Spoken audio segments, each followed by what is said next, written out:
to 40. So I'm going to need about 100 of you to leave if you could. When I first started teaching, my very first teaching job, I started, and my first day in class was actually my first time ever being in charge of a classroom full of students, because I had never subbed before. And because I'm insane, I decided I was going to skip that whole student teaching thing and instead low-key stalk all the local principals until they gave me a job. So I went to all the job fairs I possibly could. I went to every single thing I could, got their email address, their first mistake, and then I emailed them monthly and said, hey, you know, I love your school. It's a great school. Can I work there? Monthly, until I finally wore one of them down and they hired me on a provisional license. And at the time, this seemed like the absolute ideal situation because I did not want to work for free. So I started the job, and I remember vividly, right before I started, I called my mom, and she's not an educator, but she's like, listen, Andrea, these kids, they aren't really there for the content. These kids are there because they want to know if you care. So if you care about them, that's what they want to see, and then they'll listen to the rest. And I was like, I can do that, right? Like, I can show up and care for these kids, even though I don't know what I'm doing pedagogically, that's fine. So I do that, right? I show up on the very first day and I'm so hyped and ready, and they can feel the energy and we're excited. And I decide we're going to do some icebreakers. And I do the classic 2 truths and a lie. And they can like smell the new, right? And so I have this young man who stands up. He volunteered. Warning number 1, right?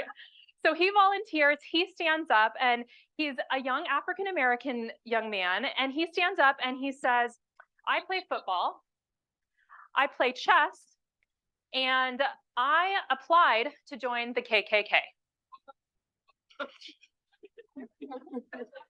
And I was like, you know what? No, we're not going to do that. Obviously, the last one is the lie. And he's like, no, it's not. And he turned his Chromebook where it had his application page where it had been submitted. He's like, they did not let me in. And I was like, I don't know if caring about them is going to be enough. So I did my best, right, that first year where I was just trying to find my way. And I decided pretty quickly that what I needed was to create some kind of rules, right, for what I was doing. And so I went on and came up with some teacher rules. And I was like, okay, I can do this, right? Like, I can come up with some good rules. So I just grabbed from rules that other teachers had. And so one of the rules I had was no eating in class. And that was just a random one that I was like, I feel like that's what people do because you don't want to mess, right? So I'm like, okay, no eating in class. And that was great until I saw a girl remove a hot Cheeto from betwixt her thighs. And I was like, you know what? I don't think I want to see people eat Cheetos warmed from their thigh region anymore. And so I was like, that's a bad rule. You guys can eat in class. I would rather clean up after you than ever see that again. And then I decide, okay, well, no cell phones, because they were already 10 years ago becoming an issue. So I was like, no cell phones in class. This is ridiculous. And then I went to professional development, and what did they want us to do? Integrate technology, right? And so they're like, no, you need to use your phones in class to do all the things. Have them have their phones, and if they don't have a phone, they can join a friend. And so I can't have these rules telling them different things. So I'm like, okay, well, sometimes we can do the phone thing, right? And then I started to kind of develop some rules that were just the baseline of like we all agree you should do as an educator, right? Things like you absolutely do not throw a house party and invite your students to it, right? We can agree, right, that that's just a good rule. And I kept that rule for a lot of years. But then I did throw a house party and invite my students to it. But in my defense, my class was so boring. I had started teaching this group, and you know when you have those groups and they are so bright, they're so smart, right?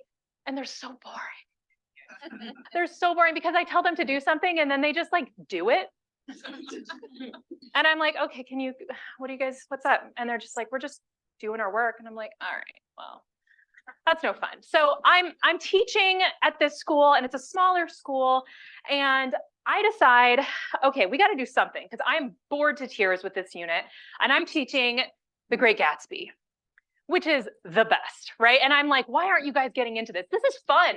Like, we've got a movie with Leo. Like, we've got all of the pieces and parts here. This is awesome.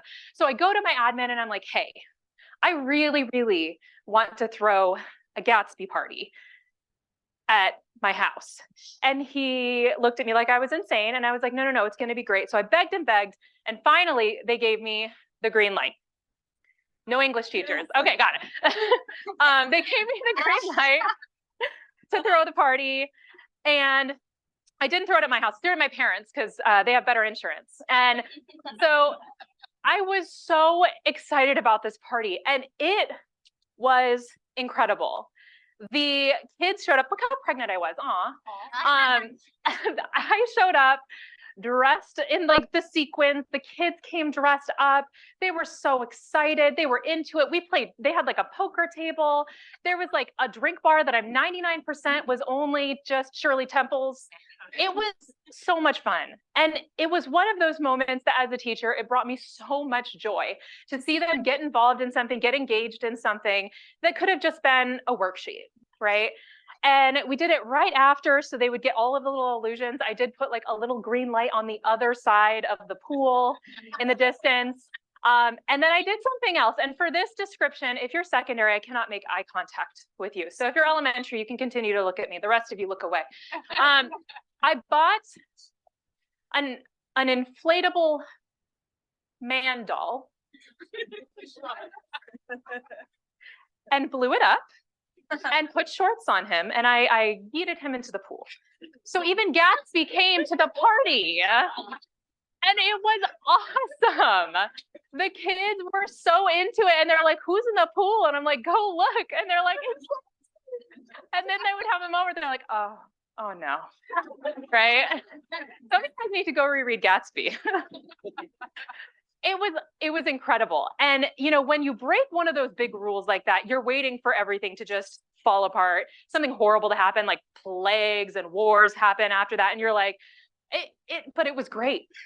It was incredible. The kids had a wonderful time.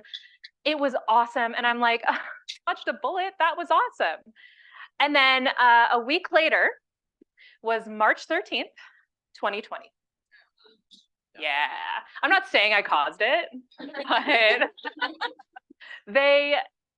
I vividly remember one of the students who came to that party sitting down with me and telling me how worried she was, right?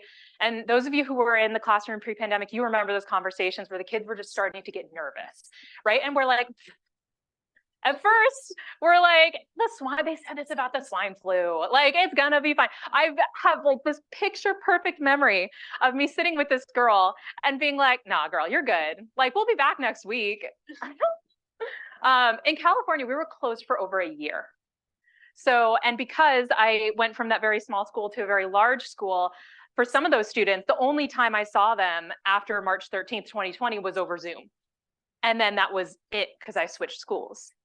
And this stands out to me, not only because it was this wonderful memory, this wonderful party that I had a great time with my students, but because a week later when the pandemic happened, everything changed for us, for the kids, for me. And I think about that group of kids and I wonder, I don't know if I had that same group a year later, health concerns aside, if we could have done a party like that. If I would have had the ability as an educator to have the creativity, the energy, the teacher joy after that year to be able to do this, right? And it's hard.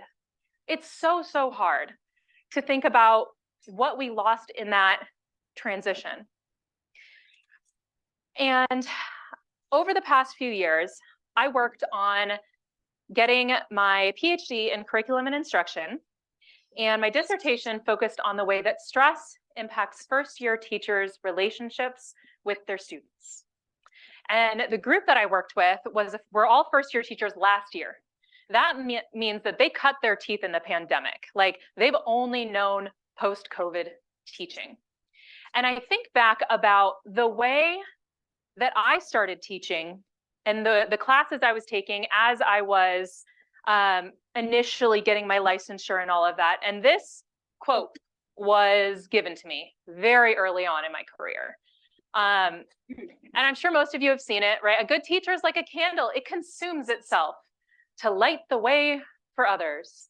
And I remember buying it, right? Because it's a great, you're like, oh, how noble, right? Like we're going to just burn ourselves out. And I remember being like, oh, that's beautiful. But the problem with that is that when you're sacrificing something willingly, that is a very different thing than having it demanded of you. And this philosophy, because of the fact that it no longer became an option and it became a demand, we saw what happened over the past few years. We saw the challenges that happened. And so when I was working with my students and I was looking at how they were doing, how were they managing their stress, how were they able to connect with their students, especially because they don't know pre-pandemic teaching, what were they doing? And what I found is that it doesn't have to be like that. We don't have to be like the candle that burns out, right? We instead could be a light at the end of the dock. Not the Gatsby light though, because that metaphor gets very mixed, but like a lighthouse for our kids to show them the way. And the thing about lighthouses is that they are set up in a system that allows them to keep going, right? It doesn't burn out in a day because it's protected. It's in a system that allows it to thrive. These were the elements that I found with my participants that helped them do really, really well. Self-efficacy, community, collaboration, joy, and coping. And the first one, self-efficacy, I think is a really interesting one because it's not even that you are capable. It's just that you think you are. Yeah. Like when I first started teaching, I thought I was capable, right? I was ready for it. So much so that I have a vivid memory of in my first year teaching, I was teaching a journalism class for which they gave me no content whatsoever. So I was just making it up as I went along, which meant there was a lot of documentaries, but it's journalism, so it's fine. And so I had my students watching a documentary and they were like 9th through 12th graders. And so they're all watching the movie and I'm like, I need to go get some copies. And the copy room was like right down the hall from me. So I'm like, I'm gonna like take a little hop, skip, and a jump. So I told my students, I'm like, be cool. Don't get arrested while I'm gone. Just hang out, watch the movie. I'll be back in 5 minutes. So I go and they were fine, right? Like they were literally just sitting there. I'm like, cool. So I went, made the copies and I came back in and I opened the door and the superintendent is standing in the back of my room. Oh. Yeah. And she had a little clipboard. And I was like, hi. And she said, hello. And then she walked out and I was like, oh, I'm good. Right? Despite my confidence, the ability was not there. And I did get a letter in my file for that, but I did not lose my job, thankfully, and lived to fight another day. But that is the wild thing about self-efficacy is it is actually not as related as we think to our ability to achieve something. I remember in high school, I was not a good student. I was not a natural student. I was not the kid that was like sitting at the front row. Big surprise, I never shut up, right? Like I just was there for hanging out, there for the vibes. You know, I was that kid that if I could get the laugh, then it was worth getting in trouble, usually, right?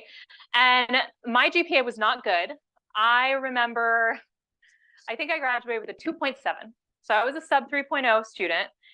And I did not care because I was just there to hang out with my friends. I'm the only one of my siblings. My parents had 4 kids. Every single one of them went straight to university but me. And I was sitting in my English class and I had done what I always did, which was turn in my paper the day before it was due. I just typed it on out and was like, this is great. Like, this will do. And I just tossed it to my English teacher. And when she returned it, she put it on my desk and it was a B-. And I was like, excellent, right? Like B-, we're golden here. And she didn't look happy for some reason. And I was like, what? It's a B. And she said, Andrea, don't ever give me this garbage again. And I was like, it's a B. And she's like, yeah, and you are an A student. What are you doing? And I was like, I don't know.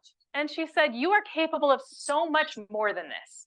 Why on earth would you not put in more of an effort and put in the work and turn in better work than this? Do not turn in work to me like this again.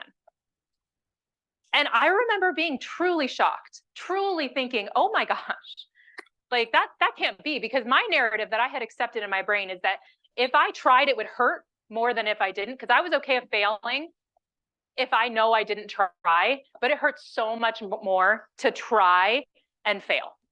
I was so much more willing to fail without trying, because trying hurt. It hurt to put myself out there and really, really try. And that was my experience in a lot of my math classes. That's the thing I struggled with the most. And I believed the message that there was something wrong with me because my siblings could do it. Every other kid in class could do it. And I was like, it must be me, right? And then this one teacher said, nah, you're an A student, do better, because you can do better. Don't do this again. And then on the day I defended my dissertation, I took a screenshot of my acknowledgement section where I said, thank you to Jody Palmer, who challenged me and believed in me. And I sent it to her and said, thank you so much. This day would not happen without you. She changed my self-efficacy. One teacher, one time, saw in me the ability to actually try. And the crazy thing is about self-efficacy, if there's one thing that I think was most damaged for me during the pandemic, it was my self-efficacy. Because I knew what I was doing before the pandemic. I felt really good about my role as an educator. And then we went into the pandemic and I was trying really hard, right? I had, that baby was bored, right? So I was straight up breastfeeding with the Zoom camera off, my toddler throwing goldfish in the background. I was doing everything I could. I really was trying. And I was like, I know I can reach these kids, even though there's a pandemic. We got this, right? And then we came back and I realized that there were kids that I failed. There were kids I couldn't get to. There were kids that fell behind. And meanwhile, through the best of our intentions, and every thought we had was for the well-being of our students. And so we gave them grace, right? And we're like, listen, we love you. We know you're going through a lot right now. It's wild. Let's give you grace. But unfortunately, the message that became received was the grace was a lack of accountability. And it meant that these students thought, well, if I can't be held accountable to this, I must not be able to do it. I must not be able to accomplish all of these things. They're telling me right now, like, I need grace. I got it. I do need grace, right? Because they did, right? They needed grace. They were going through the same things as all of us, but the message they received was not exactly the message we wanted. So then we come back and they're not where we thought they would be, because half of them weren't logged on to begin with. And our self-efficacy has already taken a hit because we realized we couldn't reach them when they were Zooming or not Zooming at home. And their self-efficacy has taken a hit because they just had a year of grace, right? And lack of accountability. And it's hard as an educator to see that. But then I think about that teacher who sat and said, no, you are capable of this. Get up. You're sitting right there. You know you can do better than you are right now. The light is that way. The lighthouse is that way. And you are choosing to sit in the dark. Get up. Stop wallowing in self-pity and try. And that one conversation that I had with that teacher completely shifted the course of my entire life. And our students so desperately need that. Our students so desperately need us to be willing to try and say, get up. And it's hard because we had our own self-efficacy take a hit during the pandemic. And what I saw with my participants of my study was the ones who believed that they could were able to get to more students just because they were willing to reach out, right? They were willing to try and get to those kids and to see them and say, get up. You can do more than this. You can do better. I believe in you. And it's wild because it feels like being an educator sometimes, if you say something like that, if you say like, why do you want to be a teacher? I want to change the world. I want to make the world a better place. And people laugh. Like, oh, do we just sit in the darkness then? That's insane. Get up. These kids need us because no one else is going to come to them in the darkness and say, get up. The light is that way. No one else is going to do that for them. We need to be that person that says, get up, I'm right here, let me get you up, you can head that way. It gets better. Because for some of these kids, they don't have anyone else telling them it can get better. That is such an incredible honor and a gift as an educator to get to be that person, to get to be the person that's like, actually, you can go that way. That's so powerful. And I think as educators, because we're tired, and we are, it's hard to remember the power of that one thing, that we believe in them, that they can do better. The second piece that I saw with my students or my participants of my study was the impact the community had. Because we can't do this in a silo. We can't do this on our own. That's when we're the flickering candle that burns out because we don't have access to the resources we need. That picture is a picture that was, well, it was like a little art piece that was created from a student after a photo we took after this group and I did a book exchange. It was my last group I worked with, and they made every difference in the world to my working life. There was a student a couple years ago who had a medical emergency in my class. She went to the bathroom and then she came back, and I was teaching and she vomited in the corner, and I'm like, great, right? And so I call the janitor, and the para that I had in the class took her outside. So I'm calling the janitor, I'm like, hey, student puked in my class. And then the para came back in and said, she's seizing. What? And so then I say, call an ambulance. My student's having a seizure, because I knew my 504 plans. I knew that no one had any epileptic disorders or anything like that, any seizure disorders. And so call an ambulance. I had a student teacher at the time. I said, take over. I went outside and I find my student on the ground, vomit on one side of her and blood on the other, because when she had fallen and seized, she had cracked her head open and there was blood. And she was continuously seizing. And I went back inside and grabbed one of my pillows from my little classroom library and put it under her head.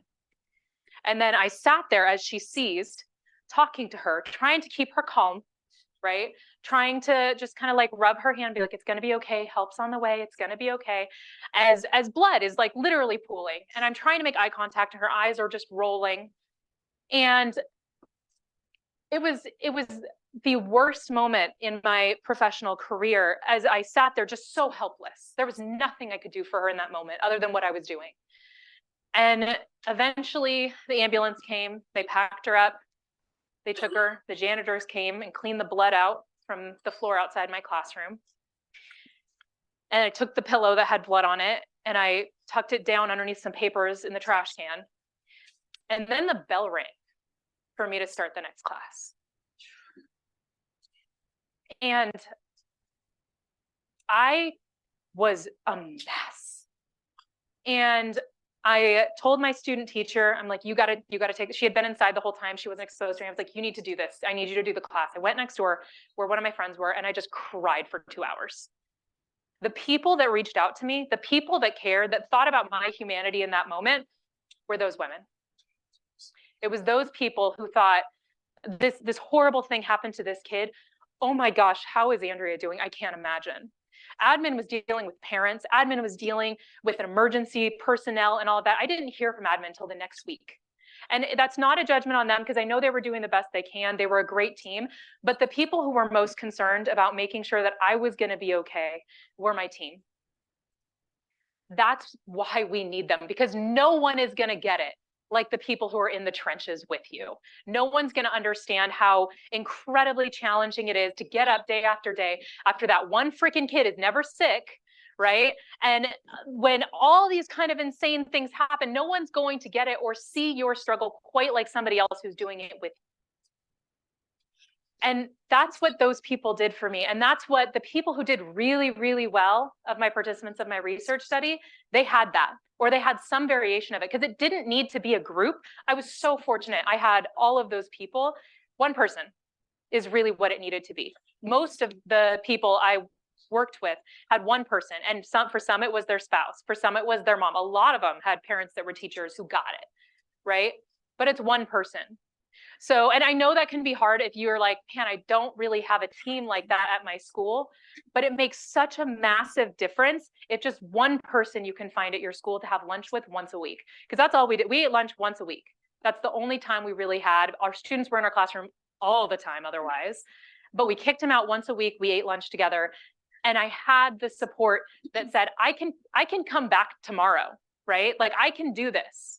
They were the ones who gave me sub plans. They were the ones who helped me when I was dealing with the trauma of that situation with the student. And the student did survive, thankfully. She was in the ICU for a very long time, but she did end up surviving. And like, she and I chatted about it afterwards, and chatted about our mutual trauma from it.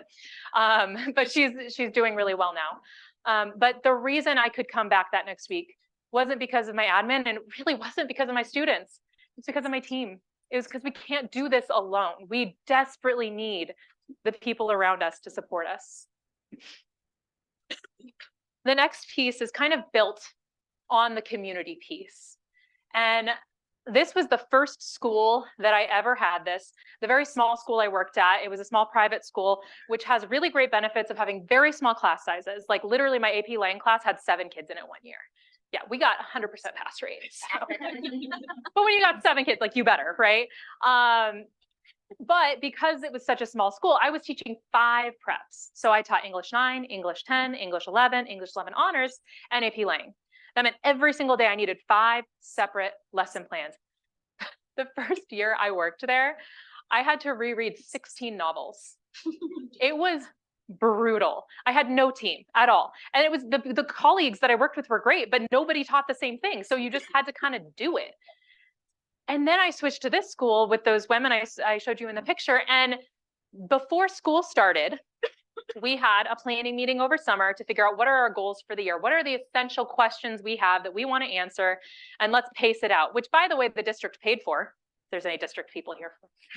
The district paid for us to have some summer PD. We mapped it all out. We planned, okay, this is what we're going to do, bird's eye view. And then once school started, we had weekly PLC meetings where everybody was invested in helping each other. Because I've been in PLCs where it's checking a box and it's garbage and it does no good at all. But if you have people that are invested and actually excited to help each other, actually excited about what you're teaching, it is transformative. We would meet, we had our shared planning, we had on a Google Doc the entire calendar for the year with all of we had like a little highlight for each of our units. And then we said, okay, what's our summative? What's our big question we're answering? What skills do they want to have? And then we built it backwards. Every single week we would say, okay, on Mondays, we want to do a nonfiction read. Who's going to find Monday's nonfiction read? I will. And so every single week we would figure out, okay, who's doing the work? So rather than creating 25 lessons a week at my previous job, I was maybe coming up with 3 or 4. Because everyone was invested in helping the team. And if I had a bad week, because we all had bad weeks from time to time, people would say, cool, I got you. Don't worry about it this week. We know you're going through something. We'll make sure that the lesson plans are there for you. The activities are already for you. It completely changed my ability to recover and leave work at work. Like, massively helped me be able to stay in the classroom with a lot more joy because I wasn't having to come up with everything on my own.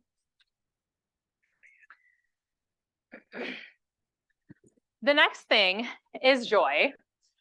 And Zesty, what I mean by Zesty, the Gatsby party would be an example of Zesty, but I'm not expecting you guys to throw a house party. Don't do that. We already had one pandemic. We're good. What I mean by that is something that like gets you hyped about going to work. And the thing about doing that is you can't be burned out when you're doing that. Like, if you're at a place where you're like, I'm barely here right now, this one, it's not, the first bullet point's not for you. And that's okay. Because you have to be in a place where you are ready to get excited about something again. And sometimes we're not in that place, and that's okay. But one of the things I did, because the very beginning, right, was the Gatsby party and that big moment, and then everything changed. The next time I felt that again was when I was teaching Lord of the Flies to my English 9 students. And I wanted because they would always, every time I taught Lord of the Flies, they were like, no one would do this. No one would kill each other. We're all good people. And I'm like, you guys are garbage. Yeah, so I go and I'm like, how can I show them that like we all have like a certain level of like chaos and selfishness in us?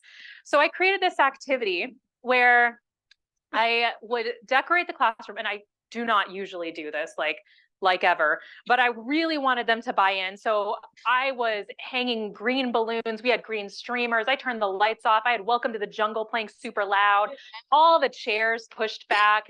And I had one single box in the center of the room. And I'd warned them, like, class tomorrow is going to be weird. Go with it. Okay. And they're like, all right. Right. This is like my crew that I started this with, like, when we first physically got back. So those, those kids, whew, it was tough trying to get them to like talk to each other or me or any of that. So I had this box in the middle of the room, and in the box I had 3 balloons that said pop me first, pop me second, pop me third. And so they popped it, and in the first balloon, the instructions said, you need to form teams, build towers, whichever tower is the tallest wins. And I had a timer that had 15 minutes on it. And then there was a bunch of Play-Doh and toothpicks in there. And it was so perfect because I remember the very first time I did it, there was one guy that's like, all right, guys, let's break into teams and make sure things are split up evenly. And one of the girls in class said, nope, and grabbed half the supplies and walked away. And I was like, it was so good. And he got so salty about it. But then like 10, because they finished their towers in 10 minutes, but I gave them 15. Because after 10 minutes, they start thinking, can I knock over their tower?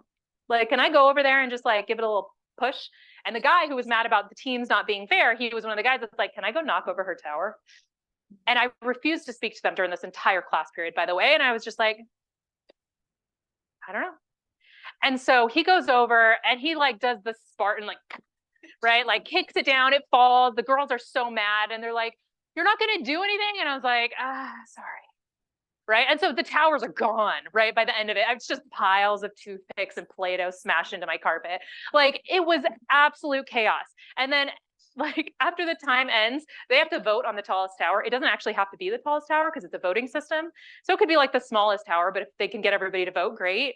And then the winners, I said, the winners get a prize only if everything gets cleaned up, but the winners don't have to clean up. But you don't get the prize unless it's cleaned up. So the people who lost, they're not getting anything. So they're like, screw you, man. Like, I'm not cleaning up anything. And so then it just like further breeds the chaos, right? And then at the very end, I talked to them about this and I'm like, listen, we're about to read a book where the rules are gone, right? And let's talk about some of your behaviors today. The joy in your eyes when you found out I wasn't going to stop you from knocking something over, even though you knew that was wrong. Like you knew, and the delight you had that I wasn't going to stop you. Try and tell me now that you wouldn't be an absolute monster on an island, right? Those things are the things that just bring us so much joy as educators, to see them invest, to see them get excited about something. Oh my gosh, it is the absolute best. It's the best. So if you're in a place to be able to do something like that, at the end of my slide, or I have it in one of the papers at the end that has a couple of references. There's a book called Keeping the Wonder that has a bunch of different ideas for things like that. It's very, very good. Because it's when you're tired, it's hard to come up with all that stuff. The second thing is contacting home for kids who are awesome. And I know admin sometimes mandates that, and then you're just like, your kid's great, click.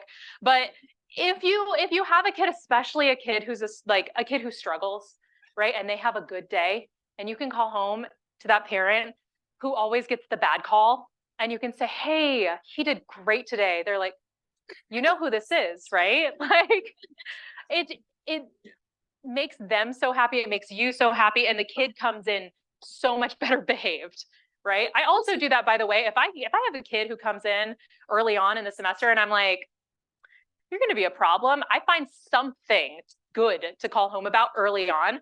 So that way I've made like at least one positive connection. Like, He is such a leader, very outspoken. Love that about him. Going forward, can't wait to work together, right? So if you can do that at least once a month, it just brings so much joy. The next thing would be to do the same for a colleague, right? That's part of that community piece, or even admin, if you have good admin. Can you imagine the last time admin got something that said, hey, good job, awesome, love that, thank you so much. Like, if you have good admin, please tell them they're good, because we all know if you have bad admin, it can kill a school culture very quickly. And something like a note to your colleagues, something like a note to your admin saying like, hey, I really appreciate your leadership. Don't do it around like review time, but like, like if you can do something like that, it just makes the biggest difference in the world and further helps encourage them to keep doing what, you know, we want them to be doing. A lot of times we think coping is its own separate thing, right? That like there's all these skills and then there's the coping skills. And if you just, you know, do a lot of deep breathing, no hate if you went to the deep breathing thing last night, like that's great, right? And there's studies, right, that show it changes your brain chemistry, it's good for you, all of that. And that is one of the things I saw with my participants as well was, hey, if they walked outside, if they went and like touched grass, they were better, right? They did a lot better. If they stayed off teacher, quit talk, for example, they were doing better. Tell your algorithm not to show you that. It does not help. It's not going to help you, okay?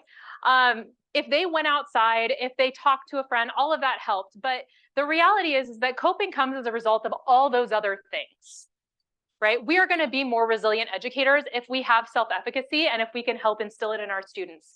If we have community, if we eat lunch once a week with people that get it, that's going to help us be able to cope. If we can collaborate and our workload is less, that's going to help us cope.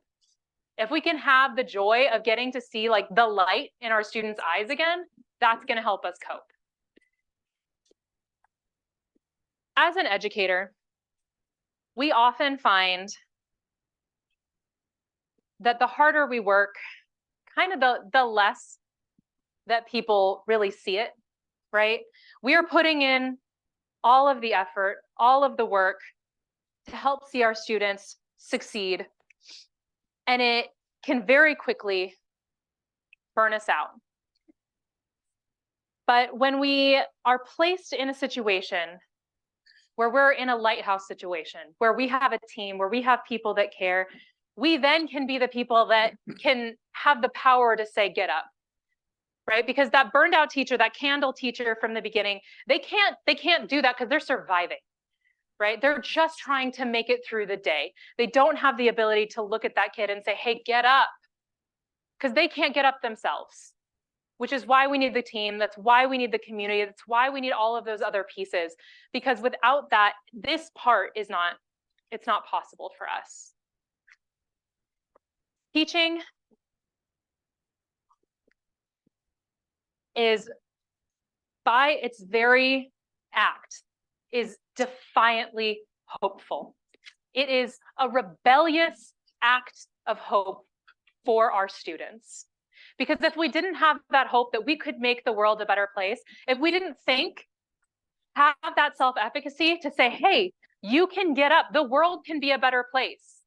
You can do that. If we didn't have those pieces, I mean, why would we be in the classroom? It is the most defiantly hopeful thing we can do in this world for our students, to say, you are teachable, I can help you, here is my hand, get up, head that way. We can make this world a much better place than it is today. Because all I see online and all these other places, the education is terrible. Why would you be a teacher? Why would you do all these things? Because I'm hopeful. Because I don't want the world to be the way it is today. I want it to be better. I want my students to be better. I want their lives to be better. They are sitting there in the darkness, and you're just sitting there saying, what a terrible place it is there in the darkness. Are you serious? Help them up. The world is not going to get better unless we have educators who are willing to go there, reach down, help them up, and say, go that way, it gets better. You can do this. Getting real Baptist up here. Teaching is the most defiantly hopeful thing we can do in this world. And I am so incredibly glad to get to be doing it with all of you. Thank you.